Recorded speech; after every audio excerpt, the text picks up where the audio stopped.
Leading others begins with inner work. In part one, the last video, I talked about how you can get out of your own way. Part two, I'm going to talk about how we can lead from the inside out.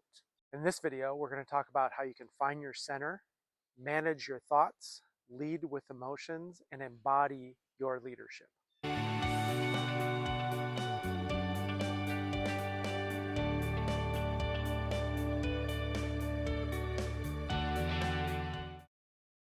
Finding your center is the core. It helps us objectify our thoughts, lead with emotions, and embody our leadership.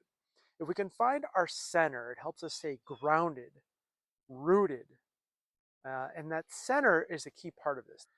In my coaching, I talk about it as the four cornerstones. If you put these four cornerstones in place, build your foundation around that, then the house that you build upon that will be strong and sturdy. If you don't have those cornerstones in place, everything's going to be faulty, no matter how much time, energy, effort, or focus we put into that. That's why we lead all of our workshops with Evolve Institute with personal foundations, whether we're talking about leading with equity, emerging leaders, emerging executive leaders, or executive leaders. These cornerstones come from my coach training through CTI, Coactive Training Institute. And you can also find some very related things in mindfulness-based self-compassion or mindful self-compassion. You can also see some connections here into IFS or parts work that Dr. Richard Schwartz leads. And he talks about the center or the self, capital S self, as that center of us that leads with the 8 C's: compassion, creativity, curiosity, confidence, courage, calm, connectedness, and clarity. He also adds the 5 P's of presence, persistence, perspective, playfulness, and practice. And then he acknowledges that he does love alliteration, but there are also some other qualities of that center of ourself, like joy, love, and hope. If we can find that center of us, where we have these qualities, where we can bring those qualities, we often know when we have it and when we don't. The conscious leadership group talks about this as when we're above the line versus below the line, when we're reactive versus when we're able to choose our response consciously in ways that aligns with our values.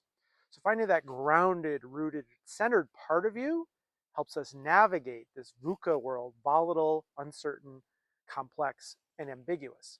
If you're waiting for the world to get organized to bring you peace, calm, and joy, you're in real trouble. But if you can find that center, you can engage and navigate all that is swirling around you as the calm eye at the center of the storm.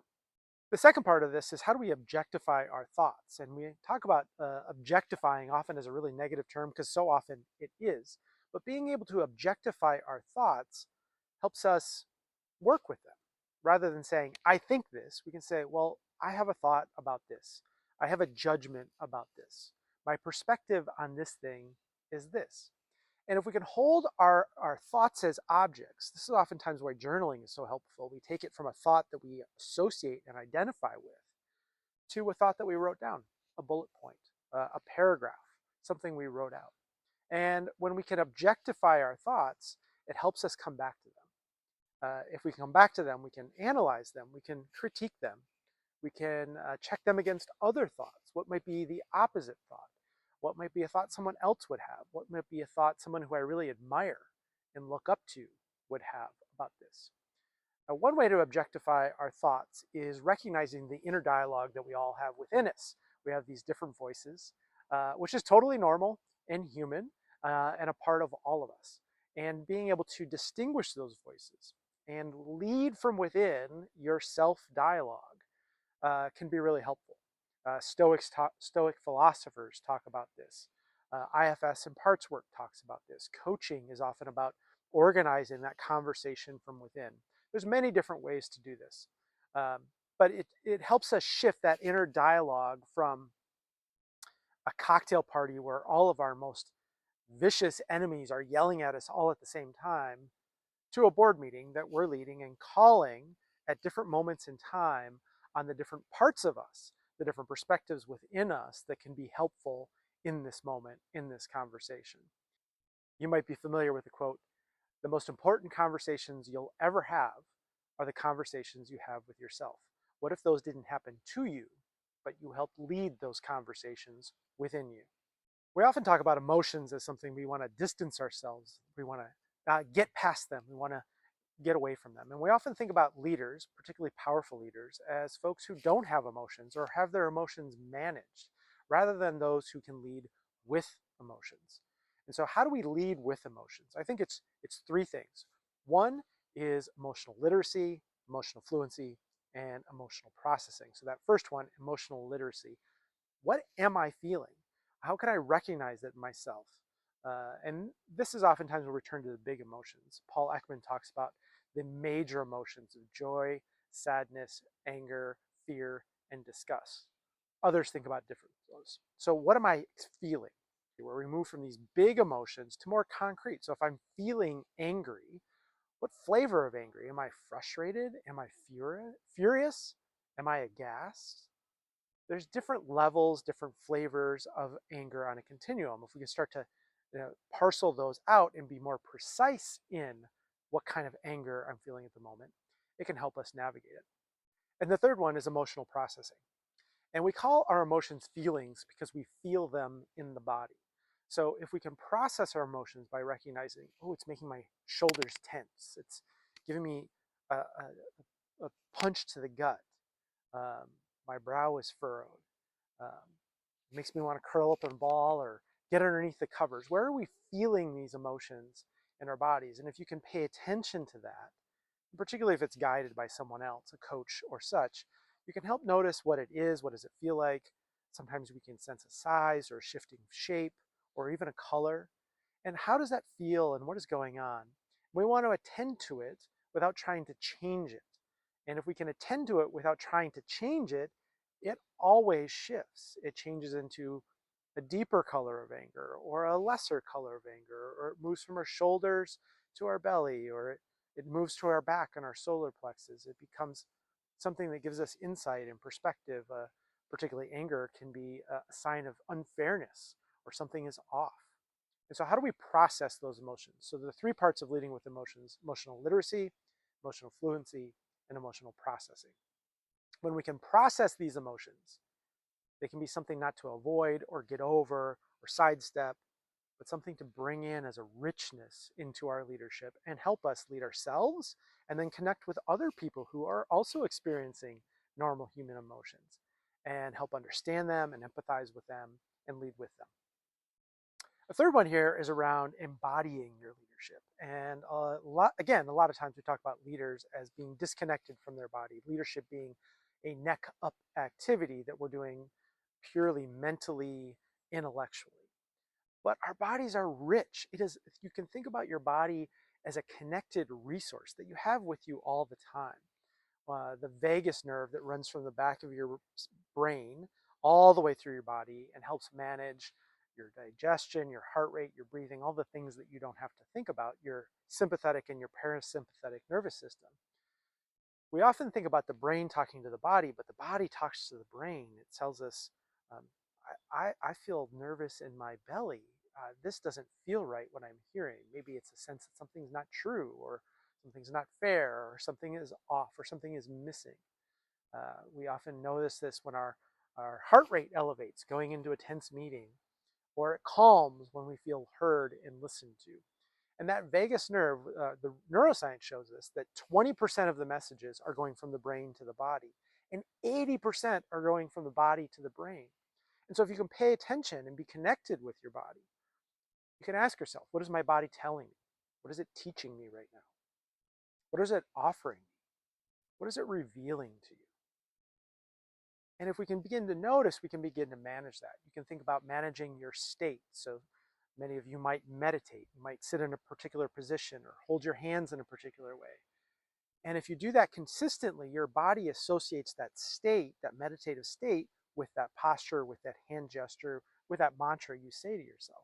And if you're in a tough situation, you can sometimes just hold your hands that way or sit that way for 30 seconds or repeat that mantra, and it can return that state. A couple other ways we can help embody our leadership is making sure we get good sleep. We all know that good quantity and quality of sleep is helpful, but it is for our bodies and our energy and not feeling tired. But it is also really helpful in our leadership, in our decision making, in our memory, and our ability to connect in so many different things. Another thing we can do is move. We can certainly get exercise and activity, and we can go for a run or do a hike or go for a morning workout, particularly on the big days. Many of us miss on the big days because we want to get up early or we're occupied or we're stressed, but those are the days your body needs it more. And that activity in the body, even if it's a simple movement like yoga or just stretching or going for a walk for 10 minutes before the big thing, can really help modify your emotions and your mental capacity. It helps us become clearer mentally and helps us regulate our emotions, helps us do some of that processing of our emotions. I see this in my daughters before their soccer practice or basketball practice or track practice. They're a little angsty and they're on their phones and they're worried about this and have you heard about this, and just a little angsty. When I pick them up after their practice, they're very clear, very open, very receptive. They say things like, "How was your day, Dad?" And then they want to listen. And it's just a really visual reminder to me that I'm just like them, and so are all of us. That activity helps us navigate that. And then the third thing I want to suggest that we can do to embody our leadership is nourish it with good food that we're consuming, water, the nutrients and water we know are good for our bodies. And we often think in terms of weight loss or weight management, but they're also so critical for our decision making, our perspective, to be able to take multiple perspectives, multiple truths. So, how are we nourishing? And then also, how are we nourishing not just with what we consume in terms of water or nutrients, but also our information diet? What are we paying attention to? What are we watching? Are we finding beauty? Are we reading poetry? Are we reading about leaders we admire? Are we mired in the leaders we don't admire and don't respect and are fearful and afraid of and worried about the impact that they're having? And so, what have you consumed so that it is front of mind, present as you go into a major leadership? And finally, I want to talk about how we tend to our own becoming. In my research, particularly on identity development, this pattern emerged that I call becoming, that is going from knowing something to doing something to being something. We all know that we know things and we don't always do it, right? We might know how to be a good listener, but we're not always being a good listener, right? So then know it, learn the capability, capacity, understand it, then practice it, do it over and over, do it well, do it poorly, learn, reflect, praxis, as Brazilian educator Paulo Freire would say. And then how do we move it into being? So we don't have to think about it. We don't have to be so intentional. It becomes more unconscious competence rather than conscious competence. And that being is really embodying it, what we often refer to as contemplative practices. So a few quotes I want to share with you here around this moving from knowing, doing to being. Mahatma Gandhi said, "Be the change you wish to see in the world." And the last part of that often gets a lot of attention. But I wrote, how could you be? Not do, not think, not claim, not post on social media, but how could you be the change you want to see in the world? And Brene Brown talks about just because we know better doesn't mean we do better. We've talked about that already. And around the contemplative practices, which can be meditation or mindfulness, prayer, yoga, movement, exercise, reflection, journaling, so many different things. Dr. David W. Robinson Morris, on a podcast I hosted around their book, Contemplative Practices and Acts of Resistance in Higher Education, he said that these contemplative practices are about coming home to ourselves, coming home to ourselves. So many different ways to do that. So if you think this leading from the inside out, things like objectifying our thoughts and leading with emotions and embodying our leadership and working on our own becoming are soft skills or easy or not the critical things we should be doing, try it. Sometimes it's dismissed as self-indulgent or lazy. Try it. See how lazy you feel as you navigate and you develop the capacities for some of these things. So a few reflection prompts as you think about your emotions, your thoughts, your body, and this process of becoming. Which of these areas do you feel like you have the most handled, that you handle pretty well? Is it your emotions, your thoughts, your body, or this process of becoming, where it all comes together? Which of these do you feel like you could invest in that would make the biggest difference? And finally, how are you modeling these as a leader? I've talked about them about how we practice them ourselves, but how do you model them for others? How would others see you embodying your leadership, or leading with emotions, or objectifying your thoughts, or moving from knowing to doing to being in your leadership?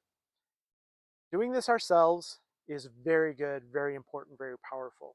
Modeling it for others and helping others we lead begin to be able to do this is really transformational, and where our leadership starts to have exponential impact and a lot of leverage. If you're interested in learning more about this for you or your leadership team, let's connect.